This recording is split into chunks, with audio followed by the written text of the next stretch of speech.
Purihin ng ating Panginoon, tayo po ay tumayo. Simula tayo sa ating morning devotion. Purihin ng Panginoon, pero bago tayo tumako sa pag-aaral, ang salita ng Panginoon ay sabay-sabay muna natin purihin ng Panginoon. Amen? Amen po, parangalan natin ang Panginoon. Hallelujah! Purihin kayo ng aming Diyos, salamat sa iyo sa Panginoon. Nakilain kayo aming Ama. Diyos, sa inyo. At yan. O Diyos. Hallelujah. Worthy of salamat sa inyo. Hallelujah. Praise you, Jesus.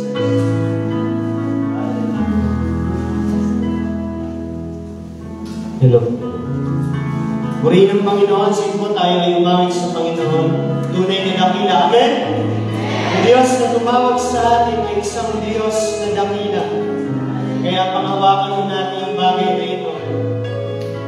At ang Panginoon siyang patuloy na mapapurihan sa umaga nito. Hallelujah. Sige po tayo lahat ay umawit sa Panginoon. Praise you, Jesus. Hallelujah. Kailan mo siya nagbigay ng bagong buhay, nagalis ng mga kasalanan, nilimot ang lahat ng aking nakaraan. Bagong pag-asa, bagong pag-asa sa akin.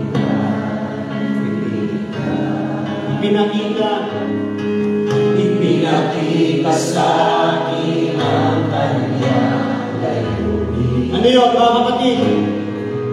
Na ako'y magtatagumpay at hallelujah! Thank you, Lord. Saan man kumaroon siya'y sasama, hindi iniwan. Mag-isa ay lahat tunay na dakila, tunay na dakila, ang Diyos na sa amin ay tumawag, binigyang pansin ang isang katulad ko. Sa mga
Salamat sa inyo, aming Diyos, aming Ama. Mayaman kayo, Panginoon, sa inyong kahabagan. Dakila kayo sa inyong pag-ibig, Panginoon. Sa paraan ng pagbibigay, O Diyos, ng inyong anak para sa amin, Panginoon. Salamat sa panibagong pag-asa, kalakasan, hininga na nanggagaling sa inyo. Panginoon, pagpalain niyo po, O Diyos, ang pag-aaral sa umaga nito. Kaya yung tulungan niyo po kami na buksan lagi yung aming mga puso at hayaang malayang makakilos ang inyong mga salita sa tulong po ng inyong Espiritu Santo.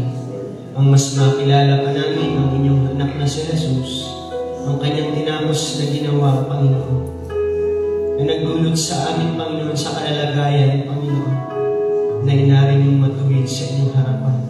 Pagpalain niyo, Panginoon, ang inyong lingkod na gagamitin sa umaga nito, maging daluyan at pagpapala sa pamagitan ng inyong mga salita.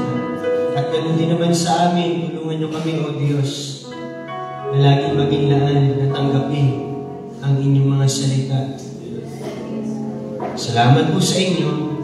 Purihin kayo, Panginoon, sa inyo na pinagkakatiwala kumagod sa pangalan ni Jesus. Amen. Tayo po ay maaari na po. At ngayon po ay nagkatulong tayo sa pag-aaral ng salita ng Panginoon. Tinatawagan ko na po ang lingkod ng Diyos. Sila po ay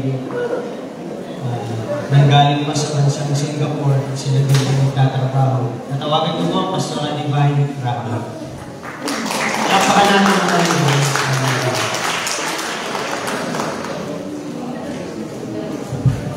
Hallelujah! Purihin po ang Panginoon. Habang umaawit tayo kanina ay niligay ng Diyos sa aking kaisipan at sa aking puso. Tunay na dakila ang Diyos na tumawag sa atin. Kung kaya, dakila rin ang gagawin ng Diyos sa buhay natin. Amen. Napakabuti po ng Diyos. Palakpakan niyo po natin ang Panginoon. Hallelujah! Purihin po ang Panginoon. Po ako sa salita ng Diyos. Ako po ay nagpapasalamat sa Panginoon dahil sa nakarating po ako sa bansang ito. Pasensya na po kayo sa boses ko. Way back 2014, in-approach ako ng Pastor Paul na, di ba, yung gumawa ng passport, dadala kita sa Taiwan. Pagkalipas ang maraming taon, sabi ko nga nung dumating kami sa airport, Sir, nandito na ako. Kaso wala na si Sir. Pero dito mo makikita na ang timing talaga ng Panginoon is perfect. At salamat sa Panginoon sa kapahintulutan ng Diyos na nakarating sa bansang ito at ako po ay napagpala sa bawat isa sa buhay ng bawat isa. Lalo na po sa mga lingkod ng Diyos na nagpapagal sa lugar nito dahil ang paglilingkod at pagpapastor sa ibang bansa po ay hindi madali. Hindi siya kagaya sa Pilipinas. Pero ganun pa man, isang Diyos ang tumawag sa atin. Siya yung dakilang Diyos na kaya gumawa ng madakilang bagay at kamanghamang bagay. Hallelujah! So ngayon po, tayo po ay mag-aaral na ng salita ng Diyos. At ito po ay last devotion natin sa lugar na ito. At hayaan natin na patuloy tayong kausapin ng Panginoon. Na bago tayo umalis sa lugar na ito ay punong-puno tayo ng salita ng Diyos, paalala.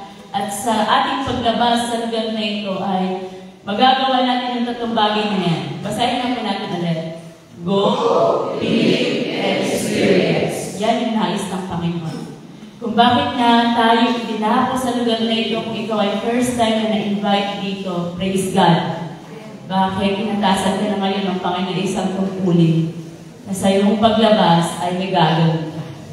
Salamat sa Diyos. Tayo kung lahat muli ay tumayo, basahin po natin ulit ang ating teksto. Dito po sa Marcos or Mark chapter 16, verse 15 to 18. Sabay-sabay po natin itong babasahin. Mark chapter 16, verse 15 to 18.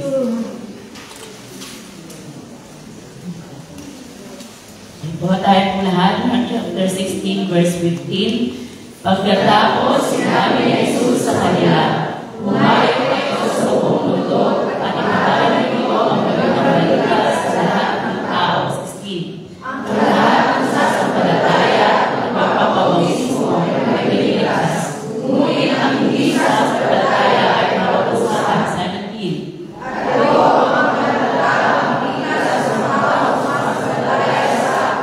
Sa pamamagitan ng aming kapangyarihan, magpapalayas sila ng masasamang espiritu, magsasalita sila sa ibang lumika, ipupulot sila ng Panginoon na naglasan, ay hindi sila mapapahamak, at gagaling ang mga may sakit na papatungan nila ng kanilang pagkakamay. Tayo pag-isipan dito mananangin. Hallelujah.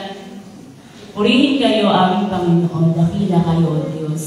Maraming salamat sa umagang ito na kami ay patuloy nung binibigyan ng pagkakataon na makapagsama-sama o dito sa church, Panginoon, sa live man o Diyos. Maraming salamat, Panginoon, dahil sa kabutihan niyo, sa biyaya niyo sa buhay namin.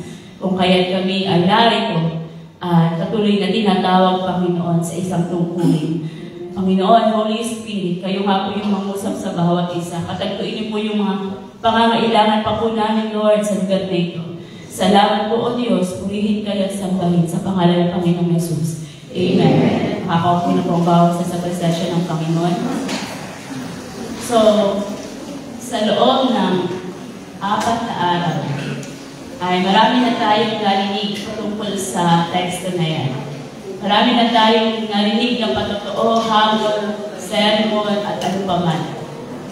At ang nais ng Panginoon ay hindi lang natin itong marinig at mabasa. The most important thing is yung application. Walang mangyayari kung buspos na tayo sa lugar na to, pero hindi naman natin i-a-apply paglabas natin.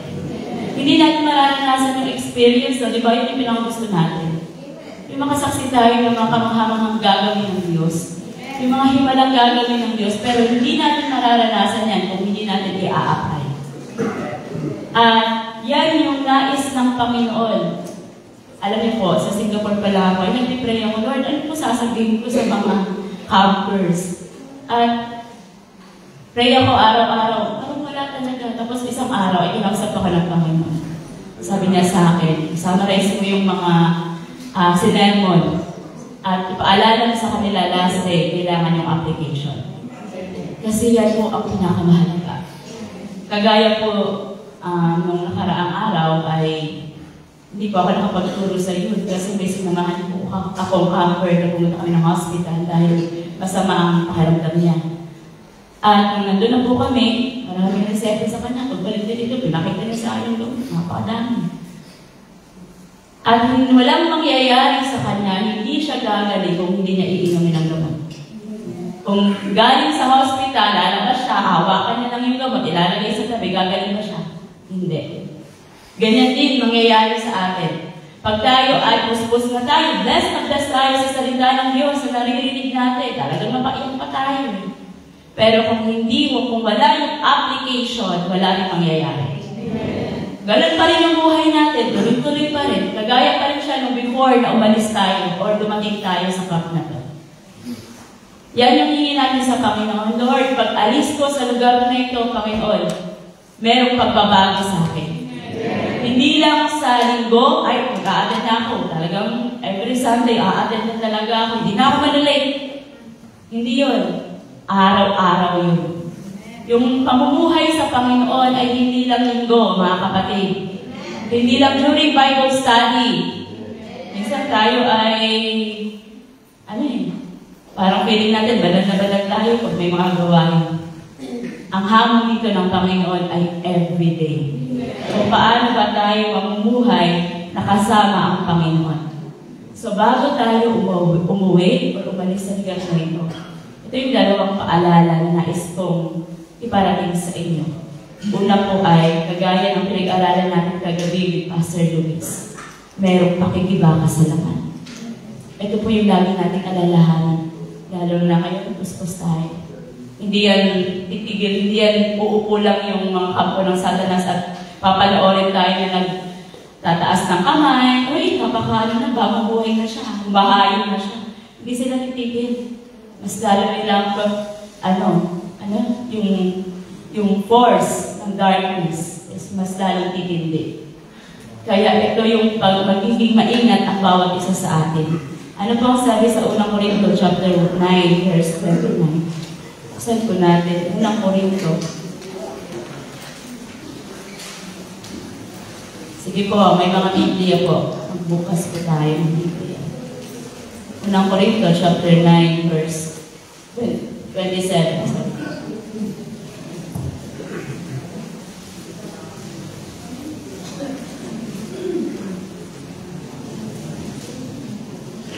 Sabi po dito sa 27, dinidisiplina ko ang aking katawan at sinusupil ko ang masasamang pagnanasa nito. Dahil baka pagkatapos kong ipangaral ng magandang balita sa iba, ay ako pa ang hindi makatanggap ng gantimpala mula sa Diyos.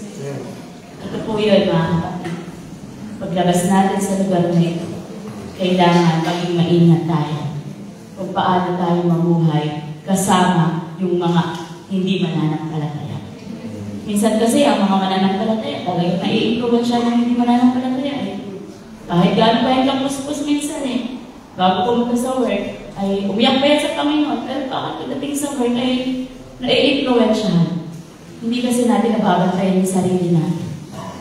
Laging bantayan, at sabi dito ni Pablo, ay disiplinahin. Sabi sa pinag-aralan natin kahapon, dito sa Joint Fellowship with Taiwanese, anong sabi po ng speaker? Don't go back. Again, don't go back to your usual life. Ulitin ko po, don't go back to your usual life. Kung bago ka pumunta dito, ay pag-isip mo sa umaga, hindi ka agad nag-devotion, or wala kang prayer, magbabasa na rin niya, cellphone ka agad. Nga ko nga kung nag-reply na siya sa akin. Or kung may it comes to work, meron kayang improvement sa ginawa namin. So kung ganun yung lifestyle natin everyday, baguhin na po natin yun. Sa pagkagising pa lang sa umaga, kagaya dito, ano ginagawa natin? Nagkakaroon tayo ng devotion.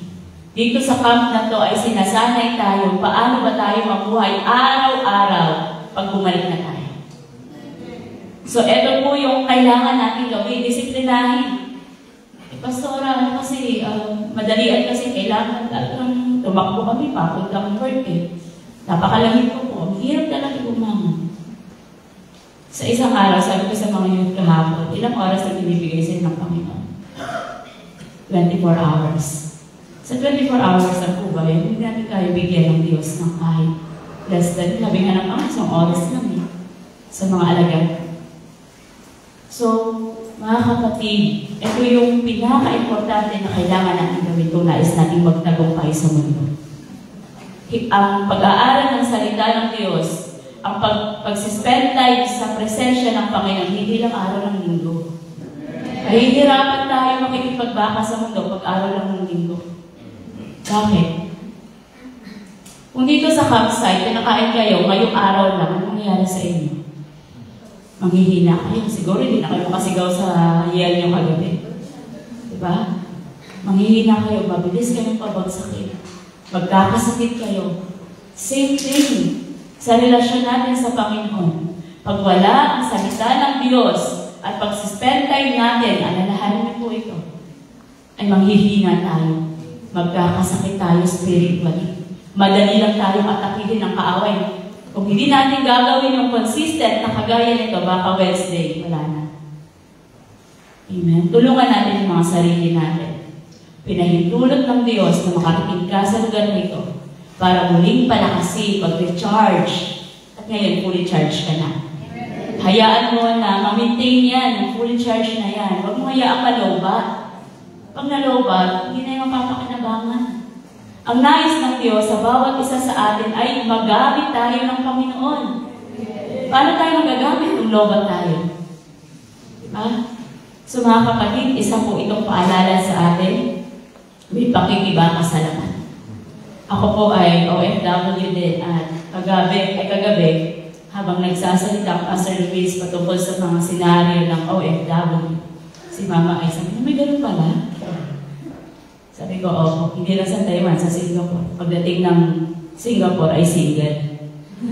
Opo. Kaya minsan parang kung wala ka single ka din sa bansang yun, talagang kailangan mong tingnan yung Facebook, yung ano ba, kasi nasabi single pala, hindi pala single. Yun po ang nakakalungkot pag OFW. Hindi i-deny po natin, pero yun yung reality. Kaya maging maingat tayo. Sikapin natin, kagaya na sinabi ko sa iyo kahapon, maglaan kayo ng oras sa pagbabasa ng Biblia. At mag-ipon kayo para pambili ng Biblia. Yung may mga pastor ko dito, yung mga youth na nasabihan ko kahapon, sabihan yung pastor nyo kung walang area dito na mabilhan ng Biblia sa Pilipinas, pag may pumuntang missionary, padala, o di kayo, mabaks na. Wala nang higit pa sa salita ng Diyos na meron tayo. Amen? Mahalaga pa yan, sabi sa salita ng Panginoon, ang salita ng Diyos ay precious than silver and gold. Ano po ba yung mahigit pa sa gold na yan? Wala na. Salita ng Diyos, mga kapatid, kaya ito yung pinakamahalaga. Bakit napakahalaga ng salita ng Diyos? Ito yung tutulong sa atin sa pakikipagbaka natin sa laman. Ito yung magpapalakas sa atin. Kung wala tayong salita ng Diyos, araw-araw mag-is tayo tamay. Kung ngayon, magdidesisyon ka, Panginoon, ilalaan mo yung buhay ko sa paglilingkod. Nagtatanong yung mga speaker dito, sino yung maglaan, maglilingkod sa Panginoon? As kami tayo. Pero hindi natin magagawa yan kung walang salita ng Diyos. Kaya ngayon pa lang, mag-desisyon ka na, yung walang mga Biblia po, bumili na ng Biblia. Bakit dinidiscourage ko? Hindi naman po masama yung sa cellphone. Pastora, mayroon na po akong access sa cellphone. Napakadami pa ang mga translation. Dinidiscourage ko po yung cellphone. Bakit? Ang dami pong distraction. Ang cellphone natin, makasalanan po yan. Sa cellphone po mismo yung muhatak sa atin para magkasala eh. So, ang cellphone ay hindi banal. Tandaan natin yun. Only the Holy Bible. Siya lang yung banal. Siya lang yung makakapagturo sa atin at makakapagtuwid sa atin. Amen po ba? Amen. Pangalawa, nakamatapos. Una po, sa pag-alis natin sa lugar na ito ay merong pakikipagbaka sa laman. Pangalawa, merong higit na mahalaga. Sabi ni Pastor Dave nung sa nakaraang nag-speak siya ay ang kwento dun sa nawawalang lupa, isa lang yun. Ang kwento dun sa nawawalang salapi, isa lang din yun. Ibig sabihin, mahalaga sa Panginoon kahit isang kaluluwa lang yan. Kaya ito yung inuutos sa atin ng Panginoon. Sabi sa Luke chapter 15 verse 10, Lucas,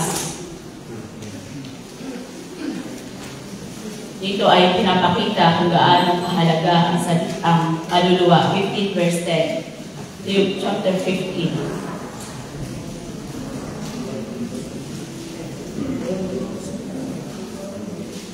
Luke chapter 15 verse 10. Ang sabi po dyan, ang sinabi ni Jesus, ganun din sa langit, masayang masaya ang mga anghel ng Diyos dahil sa isang makasalanan.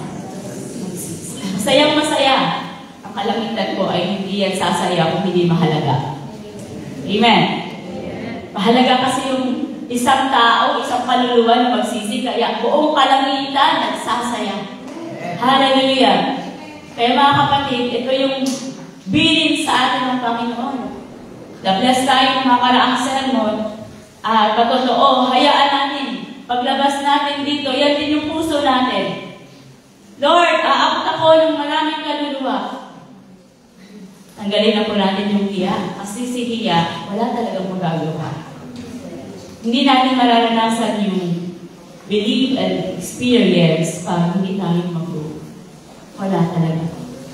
Pero mararanasan lang natin si believe and experience pag tayo yung makbang. Ang importante na naman ang paghakbang. Kahit nahihiya ka, tayo lahat ay OFW at nakarinig tayo sa mga bansa kung saan tayo dahil hindi tayo nahiya sa pag-approach ng mga agency. Tama po ba? Amen. Na kahit ikaw pa ngayon tumutulak ay kahit ako na lang mag-isa, kakayanin mo to. Pupunta ako doon, aasikasuhin ko yung mga papeles ko. Ngayon, nandito ka. Naniwala ka at na-experience mo na ngayon yung dito sa lugar na to. Naintindihan niyo po? Same thing sa paghayo. Same thing sa pag-share ng salita ng Panginoon. Labanan natin yung hiya, yung takot. Sorry, hindi ko kasi alam kung anong sasabihin ko eh. Humingi ka ng wisdom sa Panginoon, hindi ka pababayaan ng Diyos. Bakit? Yan ay kalooban ng Diyos. Yan ang layunin ng Panginoon. Hallelujah. Nahumayo ka. Yan po yung purpose ng buhay ng tao. Na magamit tayo ng Diyos. Sa paglabas natin, nawa, ay maiba na yung kaisipan at prinsipyo natin sa buhay. Alam niyo po, nalulungkot ako sa bansang, pasensya na kayo, bansang Singapore yung inaano ko kasi doon po ako nagtatrabaho. Nalulungkot ako doon. Bakit? Yung mga tao doon wala nang ginawa ko na magtrabaho. Mula madaling araw hanggang gabi. Trabaho ng trabaho. Kahit yung iba ay matanda na lang paika-ika na, naglilinis pa rin sa mga food center. Siguro dito rin sa Taiwan, may nakapagsabi sa akin, kahit matanda daw, ay naglilinis pa rin. Ang prinsipyo at yung kaisipan nila ay trabaho, pera, trabaho, pera. Yung mga bata, baby pa lang, iniiwan na yan sa mga child center. Yung mga matatanda, ayaw naman nilang alagaan, kaya kami ang nag-aalaga. Nakakalungkot po pag ganun yung kaisipan natin. Pag hindi natin alam kung ano talaga yung mahalaga sa mundong ito.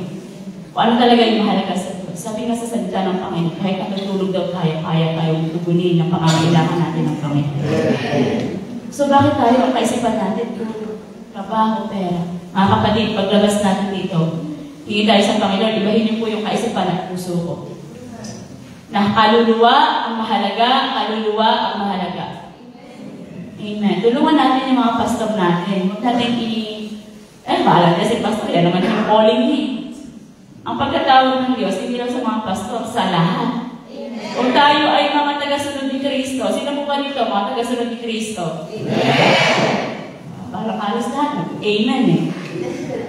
Kung tayo ay tagasunod ni Kristo, tayong lahat ay hahayo. Amen. Tayong lahat ay magbabahagi ng magandang balita. Hindi lang si pastor, hindi lang yung mga workers, tayong lahat. Alam niyo po, ito po ang isang makaisap ka rin. Tulungan niyo yung mga pastor niyo. Huwag tayong maging pabigat po sa kanila. Hirap po. Maging pagpapala tayo. At pag ang pastor ay naging pagpapala or napagpala ng buhay niyo, mas lalo maging masigasig yan sa pagdilingkod at paghayo. Amen? Pero kung bibigyan natin ng kabigatan si pastor, bigat na nga yan sa ministeryo, papabigatin pa natin. Diba? Kaya tulungan tayo ng Panginoon. Na sa paglabas natin ay may iba na yung prinsipyo, kaisipan natin na hindi na tayo nakafocus doon sa trabaho. Oo, nagtatrabaho ka kasi kailangan niya. Kagaya na sinabi ng pastor kahapon na may purpose ang Panginoon kung bakit ka nakarating sa lugar na ito. Hindi lang para magtrabaho, kundi gagamitin ka ng Panginoon. Lalo na sa mga kababayan natin, mga kapatid. Alam niyo po, nung nasa Vietnam ako, tumupo ako doon sa harap ng lake at pinakita sa akin ng Panginoon, nag-mensahe siya sa akin. Nasabi niya, sa lugar ngayon, kung hindi lalapit ang mga tao, marami sa kanila itatapon sa impyerno. At after po nangusap ang Panginoon sa akin, iyak ako ng iyak. Nakakaawa. Hindi lang po sa lugar ng Vietnam, maging dito din sa Taiwan. Ito po yung reality. Kung kaya't ka dinala ng Diyos at hinubog ng Panginoon, dito rin sa kama. Bakit? Paglabas mo, gagamitin ka ng Panginoon. Ang sabi ng salita ng Diyos ay para bagang nagliligtas ka sa masusunod na sa apoy. Hallelujah. Yan yung tungkulin natin. Alalahanin ko natin ito. Yung dalawang bagay dito, meron pakikiba sa laman at merong higit na mas mahalaga sa buhay natin. Hindi yung future. Alam natin yung future. Minsan kasi, nauubos yung oras natin sa kakaipon. Kailangan kasi mag-OT-OT kasi may sinesave ako for my future. Alam niyo po, kung mag-save ng save tayo, sabi ko sa Bible study po dun sa Taoyuan. Nung sa Singapore ako, na-tap din ako niyan sa OT na yan. Sabi ko, alam yung pagod na pagod ka na sa work, pero nung in-approach ka mag-OT, ay sayang din yan. Malaki-laki namin yan, OT yan. Diba? Pero yung pinakita sa akin, pinahintulot na sa akin ng Panginoon yun, na magkaroon ako ng mga OTs. At nangyari ay, nag-realize ako. Ang dami ko ang OT, pero parang wala namang napupunta sa akin. Every time na mag-OT ako, ay maraming nag-message sa akin. Bye, kumusta? Pamilyar? Bye, kumusta? Mamaya may kalugtong na yan. Kaya minsan kakabahan. Nakakatawa yung kamusta, no? Pero hindi. So, yun po. Doon na-realize sa akin ang Panginoon. Nakikita ko, oo nga, no? Sa tuwing may OT ako, naipapadala ko rin sa Pinas. Napapagod na ako, wala pa akong pera, nababawasan pa yung oras ko sa Panginoon. Mga kapatid, hindi masama mag-OT. Pero wag sana itong maging dahilan para mabawasan yung oras natin sa Panginoon. Amen. Hindi mababayaran ng pera ang pag-spend time mo sa Panginoon. Mahalaga yun, napakahalaga po. OT ka ng OT, no? Nawawala na yung oras mo sa Panginoon, mamaya sabihin mo, ay, ang hina-hina ko na. Napakahina ko spiritually, physically, kaya kung magpa-prayer, pakipray nga po. Ma-strengthen ako ng Panginoon spiritually, physically, emotionally. Bakit? Nandun ako lahat eh. Kapagod din na lahat-lahat. Isa pang sekreto, OFW. Nakaka-relate kasi ako sa inyo kasi lahat tayo sa ibang bansa eh. Isa sa magpapalakas sa atin as an OFW, wala nang iba, salita ng Diyos at presensya ng Diyos. Amen. Lalo na mag-isa tayo sa ibang bansa. Wala yung pamilya, walang sino man. Diyos, ang Diyos lamang ang kasama mo. Kaya ito po ang kailangan natin gawin. Kung ayaw natin na palagi tayong nahihirapan, nanghihina, nasasaktan, tuon natin yung kagalakan natin at ang kalakasan natin sa Panginoon. Sabi ng Pastor Paul sa akin, sa Bible School pa kami, Jesus is the center of your joy. Yan po yung palagi natin panghahawakan, hindi pera. Alam niyo po, makakalicid ka nga ng malaking sahod, pero dadaan lang yan sa palad niyo. Diba? OFW. Kung sa bangko ka yan, dadaan lang yan sa bangko. Ang iba ay napakatagal na sa ibang bansa. At sasabihin, wala pa akong ipon. Nawawala kasi yan, temporary lang kasi ang pera. Pero yung relasyon mo sa Panginoon, yan yung pangwalang hanggan. Yan yung pagtutuunan natin ng pansin. Hallelujah! Kaya, Pampers, may session pa tayo mamaya bago tayo umuwi. Patuloy tayong humingi ng tulong sa Diyos.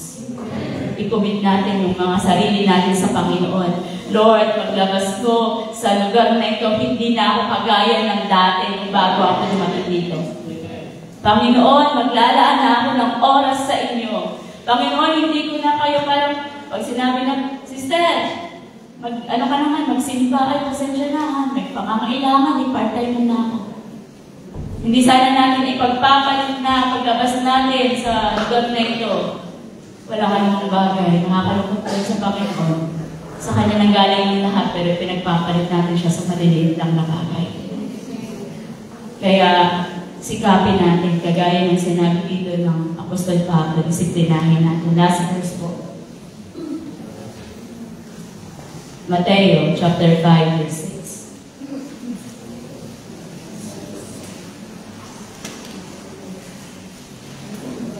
6. May pangako dito ang Panginoon, magagawa mo. May pangako dito ang Diyos na lahat ng natutunan mo dito sa camp ay magagawa mo. Mateo chapter 5, verse 6. Ang sino mong may marker, pakimark po sa Bible. Verse 6. Sige, sabay-sabay po tayo. Let's start. Mapalad ang mga tao, ang hangad ay matupad ang kalooban ng Diyos. Dahil tutulungan sila ng Diyos. Sino po tutulong sa atin? Ang Diyos. Pag ang Diyos ang tutulong sa atin, ano ba tayo hindi magagawa? Wala. Bakit? Kagaya ng kinanta natin kanina, Diyos na dakila. Dakila siya. Makapangyarihan siya. Kaya magagawa natin ang anumang bagay. Kagaya sabi ng Pastor Paul kagabi, huwag natin ilagay lang sa imposible sa tuition ng anak. Sa pangangailangan, minsan dyan nila natin nilalagay ang sa pangangailangan. Mahigit pa po doon.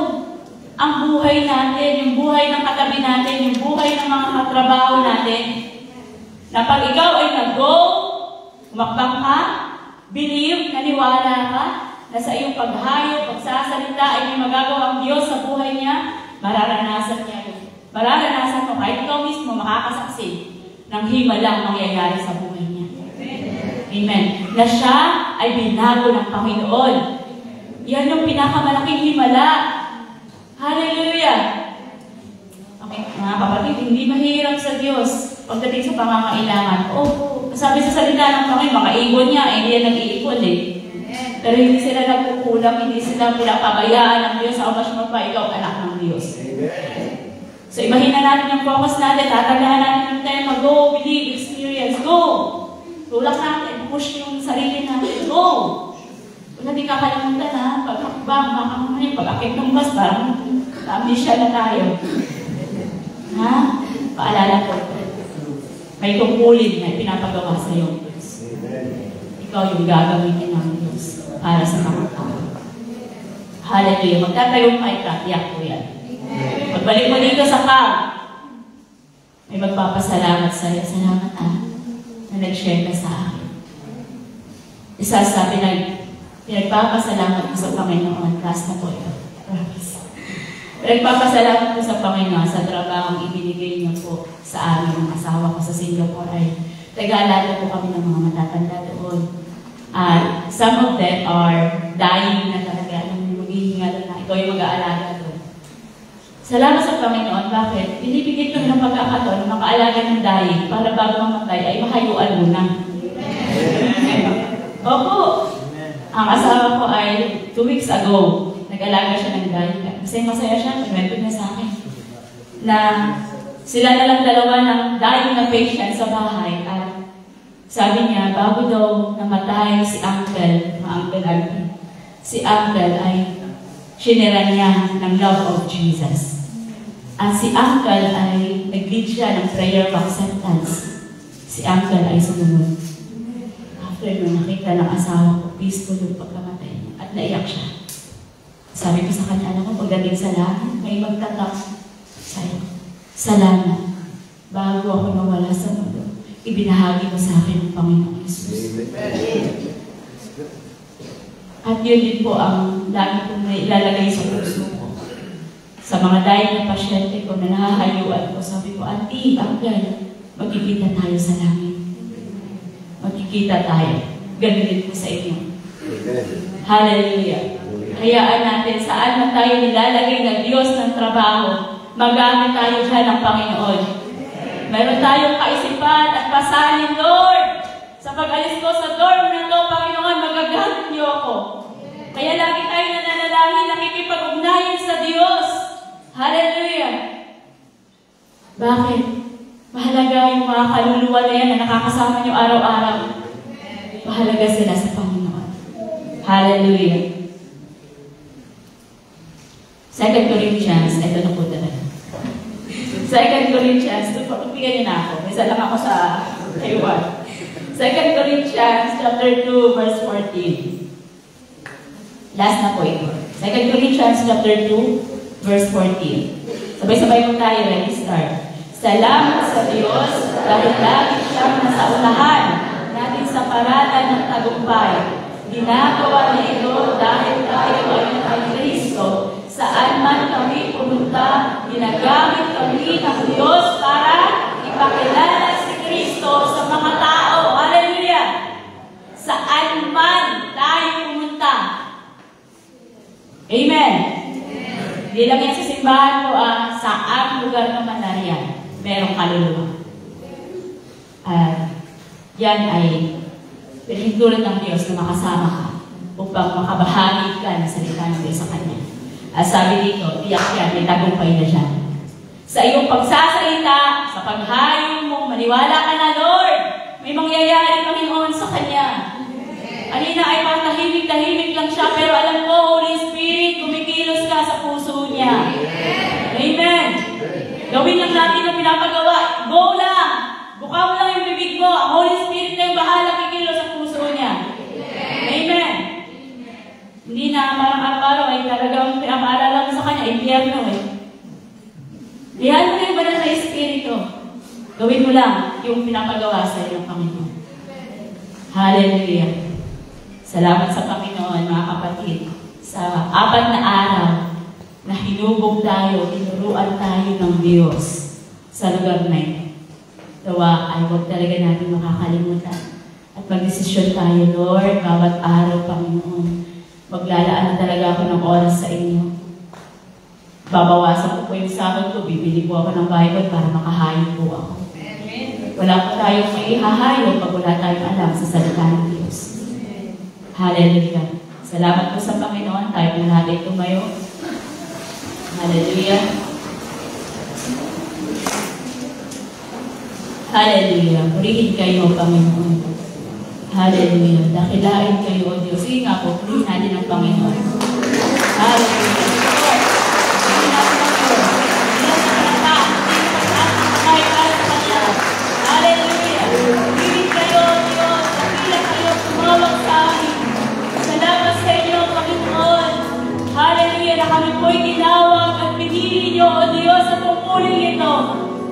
Hallelujah. Hallelujah!